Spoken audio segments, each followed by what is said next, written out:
Let's bring in Representative Mike Thompson from California right now. He's a lifelong gun owner and hunter who also chairs the Gun Violence Prevention Task Force. Congressman, thank you so much for joining us. This is such an important topic. I've covered this for years. I just want to get your initial reaction. What did you think when you heard about another school shooting that occurred yesterday at Abundant Life Christian School in Madison? Well, I was most assuredly saddened, heartbroken. These are just terrible. The victims are in my mind, and not only the victims who were murdered or injured, but their family members, the community, the greater school community. Anytime something like this happens, it leaves carnage, a wide swath of carnage, not just those who are the direct victims. And I can't help but think that there's things that we can do as a legislative body. And if my colleagues on the other side of the aisle would be willing to step up, we could do some things that aren't going to take anybody's right to own a firearm, but will actually make our communities safer. Can you imagine a little kid, a child, had to call 911 to announce that it was a second grader, to announce to the police that there was a shooting, this mass shooting taking place on the campus. Parents watched their kids go off to school and one didn't come home. Two were in the hospital, others are being treated. A school teacher only trying to do his civic duty, educate the students in his charge, and he's dead. This is just happens just too often.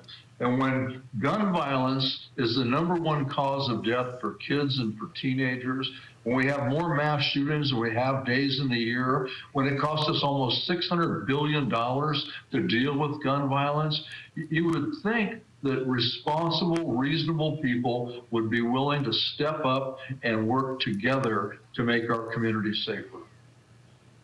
You mentioned some legislative fixes and options. What are some bills that you will be pushing as we move into this new Congress? I know that in the past there has been the vote on the assault weapons ban. There's also been votes to limit magazine capacity. What do you think could realistically pass in the next Congress, because it will be a Republican majority there? Well, we should easily be able to pass a background check bill to make sure that we do a check to ensure that someone buying a firearm is not a danger to themselves or others. We should be able to do more on red flag laws. As you probably know, Wisconsin is not a red law state, and I don't know if in this particular case red flag would have applied, but we know it works, and this isn't the only act of gun violence in Wisconsin. So we should be able to come together to do that. There's some things we could do on ghost guns. There's most certainly some things we could do on bump stocks. Safe storage is another one that we should be able to find agreement on. None of these are partisan. Any place in the world except in the Congress of the United States of America. I want to ask you, Speaker Johnson posted a statement on X about this shooting, and he said, quote, "Our hearts go out today to the students and faculty of the Abundant Life Christian School. The violence in our culture is disturbing and it must be dealt with. We are praying for the families of those who lost their lives in the entire Madison community." Congressman, do you agree with him? Is this a violence issue or is this a gun issue? What is the root of the problem here? How does Congress solve this? As he has every time there's been a mass shooting, he has said nothing. Of course, if there's violence in our community, we have to deal with that. Is he suggesting that we wait generations in order to fix that? There's things that we can do right now that will help. And I certainly hope he's not a one-trick pony where he can only do one thing at a time. We can address violence issues while at the same time making sure people have a background check before they buy a gun, making sure that people who can't pass a background check can get ghost guns without a background check, without a serial number. I mean, there's just a number of things that we can do, and every time he says the same thing, and it's absolutely meaningless. Any conversations you've had in the last 24 hours or so since this tragedy occurred with Republicans in particular? I know you guys do get some votes sometimes with people like Congressman Brian Fitzpatrick, who has voted on some of those background check measures. Any conversations happening right now on Capitol Hill about this across the aisle? As a matter of fact, I've had a number of conversations with Brian.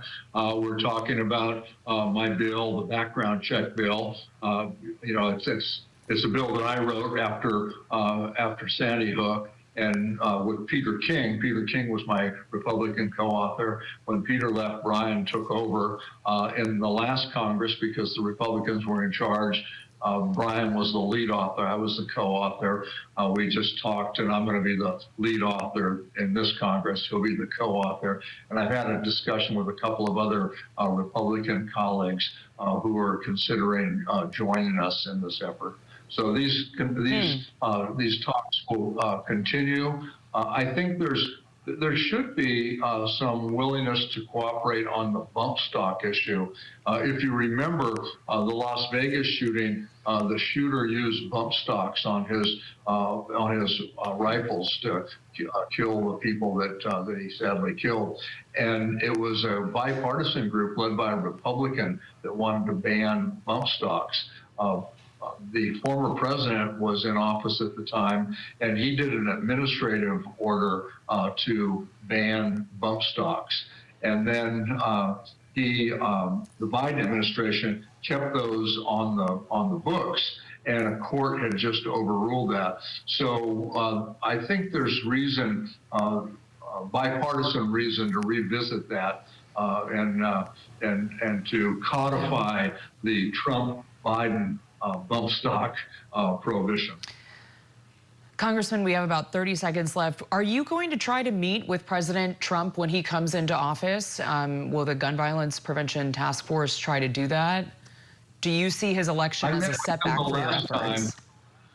Yes, I met with him the last time he was in office on this, and it was a well-publicized meeting. There were a number of us, and that's where he said that he wanted to go in and take guns away from people and worry about due process later. And you know, he was brand new in public office, and it was called to his attention that isn't appropriate, and he wouldn't have any support to do that. And then that's the last we heard of him or any interest on his part of dealing with this thing. As I've told you before, you know, I'll meet with anybody. I'll walk to the gates of hell to meet with the devil himself if it would bring about some sort of safer community in legislation that we would pass. So yes, I will meet with the president or anyone else who's willing to work with us for responsible gun legislation that will save lives. Okay. Congressman Thompson, thank you so much for speaking with us today.